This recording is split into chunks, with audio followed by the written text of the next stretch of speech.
हंस दमाद कितने बारे अपन चाचा चीन हंस दमाद इहे हम की दोसर हवे इहे हम की दोसर हवे पर छबकी ना इहे हम की दोसर हवे। और आइए केने बारे अपन पापा चीन हंस दमाद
चाचा लोग तो आ गए देखने कि हाँ भाई यही नमाज है, यही हमारे नमाज जी हैं, चिन गए हैं। अब आ रही है सासू माँ की एंट्री हो रही है। छोटे मोटे सासू अम्मा लम्हर दामाद है,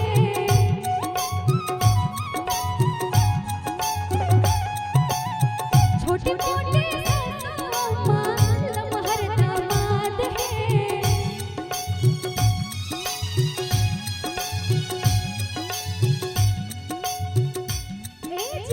छोटे मोटे सासू अम्मा लम्हर दामाद है, छोटे मोटे सासू अम्मा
सासू माँ की एंट्री आ रही है तो क्या कह रही है?